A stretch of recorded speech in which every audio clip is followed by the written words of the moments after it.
அதாவது ஒவ்வொரு கட்சியும் எதுக்கு ஆரம்பிக்கிறாங்கன்றது எல்லாருக்கும் தெரியும். ஒவ்வொரு கட்சியும் ஒரு நல்ல எண்ணத்தோட மக்களுக்கு ஏதாவது செய்யணுன்ற ஒரு எண்ணத்தோட தான் கட்சி ஆரம்பிப்பாங்க.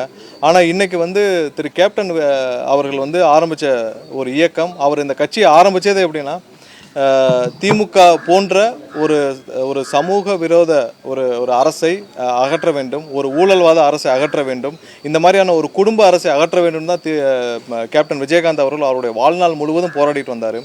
அவருடைய வாழ்நாள் முழுவதும் அவருக்கு கடைசி வரை, அவருடைய உயிர் மூச்சு இருக்கும் வரை அவருக்கு திமுகவால் கொடுக்கப்பட்ட அழுத்தங்கள் தமிழக மக்கள் அனைவரும், நீங்கள் எல்லாம் அனைவரும் நன்கு அறிவீர்கள். ஏன்னா ஒவ்வொரு நாளும் அவர் மேலே நூற்றுக்கணக்கான வழக்குகள் இருந்துச்சு. அவருடைய வாழ்க்கையில் தினமும் கோர்ட்டுக்கு தான் போயிட்டு வந்துட்டே இருந்தார். அவர் திமுக அரசு இருக்கிறப்ப ஒவ்வொரு நாளும் அவருடைய ஒரு ப்ராப்பர்ட்டியாக இருக்கட்டும், அவருடைய சொத்துக்களை முடக்கும் வேலைகளை திமுக செஞ்சாங்க, அவருடைய கட்சியை முடக்கும் வேலை செஞ்சாங்க, அவருடைய அரசியல் வாழ்க்கையை முடிக்கிறதுக்கு திமுக அவ்வளவு ஆவர்த்தனங்கள் செஞ்சாங்க. அவரை அரசியலிருந்து அகற்ற திமுக அவ்வளவு முயற்சிகள் செஞ்சது.